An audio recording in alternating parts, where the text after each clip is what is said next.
beautiful Monday evening. We do not have a nanny, and when I do not have a nanny, I like making quick dinners that are hands-free mostly, and therefore today on the menu we are having goat ribs, and the goat ribs we are having today are roasted goat ribs in the oven.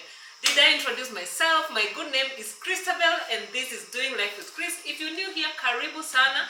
Pull a chair and pour yourself your favorite drink, because here we make merry first and foremost, but we also learn, we create memories, we experience life together, and we grow together.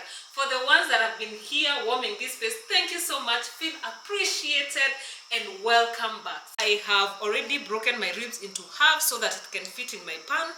And then I have made lacerations. I don't know whether you can see them. And these lacerations are going to be my medium for transporting flavors within the meat.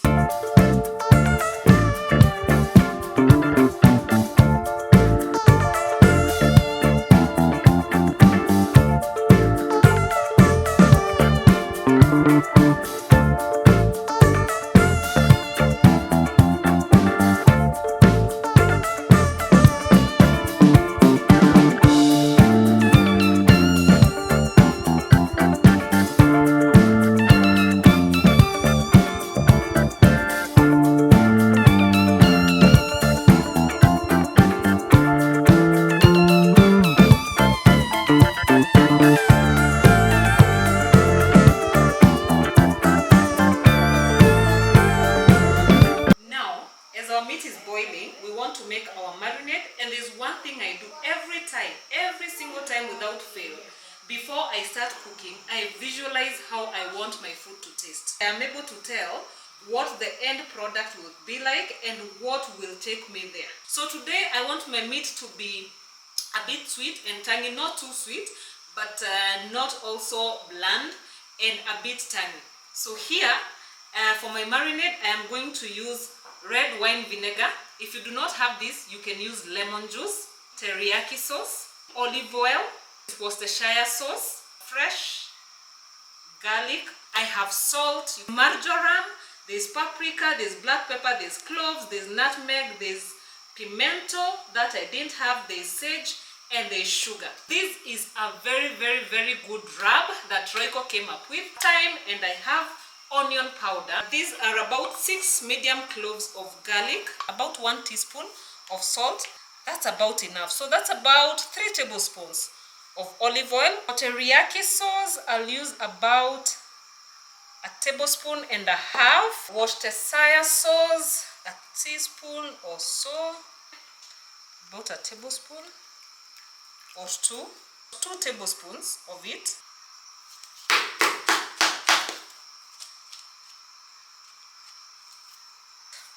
This is thyme, about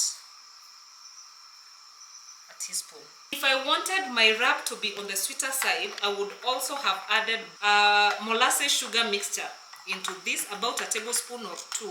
Our meat has been boiling for about 20 or so minutes. I think it's about time for me to get it off the stove so that I can get started on the wrap. Ideally, I am supposed to have it marinate for about a minimum of 3 hours.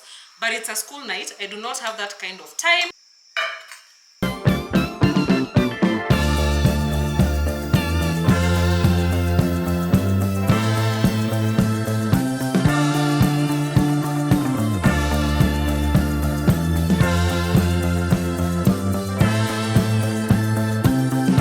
When your meat is still hot, just rub it with our nice, beautiful marinade.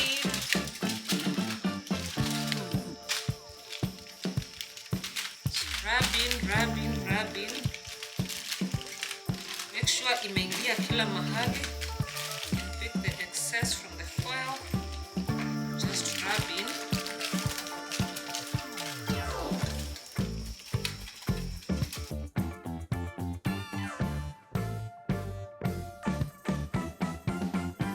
This foil is going to contain the moisture of my meat. Perfect. This now is going into the oven, middle rack at 165 degrees Celsius for about 1.5 hours.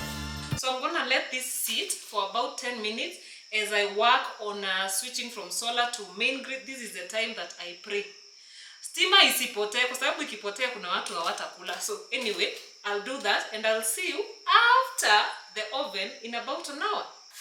2 hours later and dinner is served. So what happened, I did not show you that part, but I had set the oven timer for 90 minutes. And when the 90 minutes timer went off, I came and added an extra 15 minutes and then cracked up the heat to 220 degrees Celsius. And that is why you see my meat is this beautiful rich brown color, just the way we love our choma. So now, because we are already too late for dinner on a school night, it's going to 9 p.m. I'm going to cut these up and then we are going to serve them over ugali and some misheveve. I'm not even kidding. It is ugali and those malenge greens, which I came to learn recently is what we call misheveve on the streets. So yeah, let's do that, and until the next one, bye.